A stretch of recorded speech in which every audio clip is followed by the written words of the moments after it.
Karena antara batin dengan yang zohir satu cuma.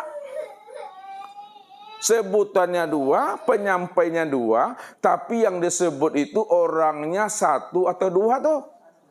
Satu orangnya. Kalau memang satu, Bapak Ibu tanggung jawab. Ustaz mau nanya. Ibu apa? Bu Linda. Bu Linda lagi. Antara batin dengan yang zahir, Bu Linda, yang sebenar wujud yang mana?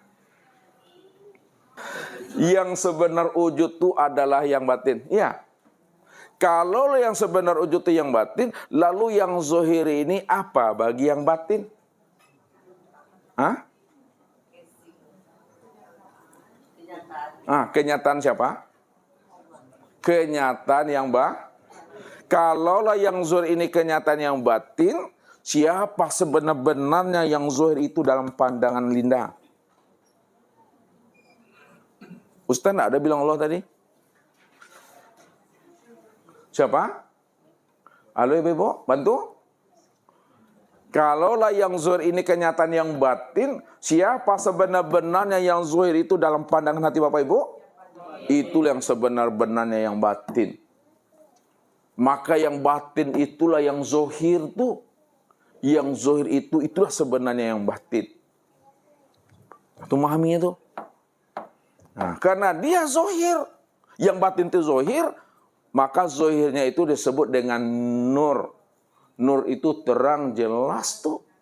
Allah nurus samawati wal ard. Allah itu betul-betul nyata. Allah itu betul-betul wujud. Allah itu betul-betul terang. Allah itu betul-betul jelas. Terang, jelas, dan nyatanya Allah itu pada sekalian langit dan bumi. Sekalian langit dan bumi ini wujud nyata terangnya Allah itu. Akan tetapi kesempurnaan memandang nyatanya wujud Allah pada sekalian langit dan bumi, kesempurnaannya itu pada siapa? Pada insan, Pak. Maka baco alam pada diri. Baco diri di dalam diri. Di dalam diri ada diri, di dalam diri ada rahasia diri. Di dalam rahasia diri itulah aku sebenarnya yang wujud dan nyata dengan sendirinya. Maka disitulah wajibnya kita mengenal insan itu. Supaya kita kenal siapa insan itu sebenarnya. Rupanya insan itu adalah kezohiran memandang Allah secara utuh. Insan itu adalah kezohiran memandang Allah secara sempurna. Itulah gunanya belajar diri. Supaya kita tahu siapa diri yang sebenar diri itu. Diri yang sebenar diri itu adalah Allah. Yang sudah wujud dan nyata pada insan tadi. Kalau insan itu nama yang ke-100, maka nama rahasia diri Allah yang pada insan itu yang ke-101-nya. Itu sempurnanya itu Bapak Ibu. Ya, itu nyatanya Allah Tuhan. Terangnya Allah tuh jelas. Nah, itu baru memandang wujudnya aja baru tuh. Nah, sekarang kita sempurna lagi nih. Lihat. Allah tuh kan udah wujud. Wujud Allah itu yang mana tadi, yang zahir dan batin? Insan. Yang zahirnya pada nur, yang batinnya? Yang nggak bisa sebut tuh. Yang kosong nih wujud yang batin. Yang zahir itu yang mana? Nur. Nah, lihat. Allah itu wujud. Kalau dia adalah wujud, yang wujud itu yang sebenar-benar dirinya secara makna, bukan secara lafaz ya. Kalau wujud ini secara lafaz, maka wujud ini disebut apa? Ini sifat nih. Kalau disebut secara lafaz, lafaz itu apa? Ucapan, maka wujud itu sifat tuh. Tapi dipahami wujud ini secara makna, yang wujud itu yang sebenar-benar dirinya yang bernama Allah. Jadi Allah dengan dirinya nggak pernah berpisah tuh. Nggak pernah berpisah. Karena dirinya itu yang bernama Allah. Allah itu nama daripada dirinya. Siapa yang memberi Allah itu nama sebagai dirinya sendiri? Allah itu sendiri. Apa kata Allah itu, Pak Ridho? Itulah dia. Innani anallah.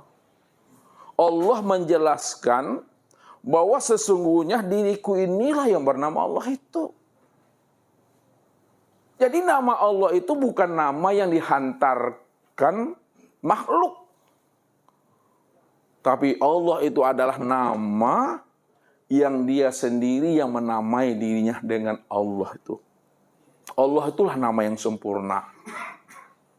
Nah, sekarang Allah itu sebagai nama, namun orang yang bernama Allah itu sudah kita kenali wujudnya. Wujudnya telah zahir. Zahirnya berupa nur. Sempurnanya zahirnya Allah berupa nur tadi, itu pada insan. Sekarang kita masuk ke dalam lagi. Kalau Allah itu sudah wujud, maka yang wujud inilah yang dikatakan namanya dengan hayat. Ya? Nah, kalau Allah itu adalah wujud, dirinya cuma yang ada semata-mata, maka yang wujud itulah yang dikatakan hayat. Apa arti hayat itu? Hidup. Yang hidup itulah sebenarnya yang sewujud itu. Walaupun bentuknya berbeda, ya, rupanya lain, maka yang hidup itulah sebenar-benarnya yang wujud Allah itu. Maka kenalilah wujud Allah yang hidup itu. Kenalilah wujud Allah yang hayat itu pada sekalian alam ini. Kalau dia cuma yang wujud, maka yang wujud itulah yang si hayat yang hidup tuh.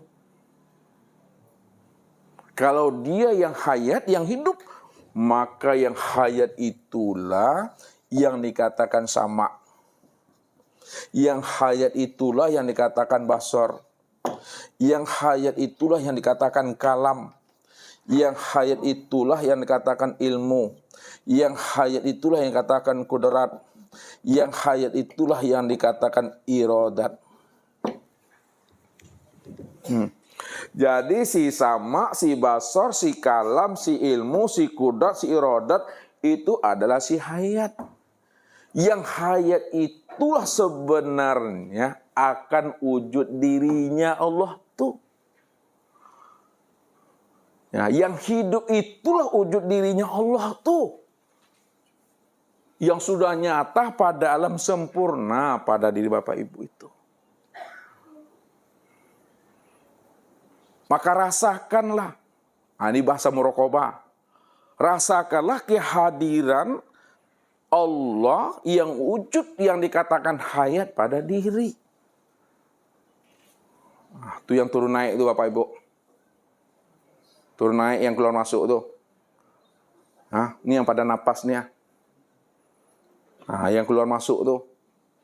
Yang keluar masuk itu, yang turun naik itu yang dikatakan si hayat tuh. Jangan Bapak Ibu payah mencari si hayat. Susah mencari yang hidup pada diri. Padahal Bapak Ibu setiap detiknya bernapas. Napas itu yang hidup tuh. Napas itu yang hayat itu. Hayat itulah yang wujud nyatanya diri Allah. Yang sudah sempurna bentuk dan rupanya. Disebut insan sebutannya itu. Itu maminya. Makanya Ustaz katakan. Kalaulah Allah itu wujud, wujudnya itu hayat.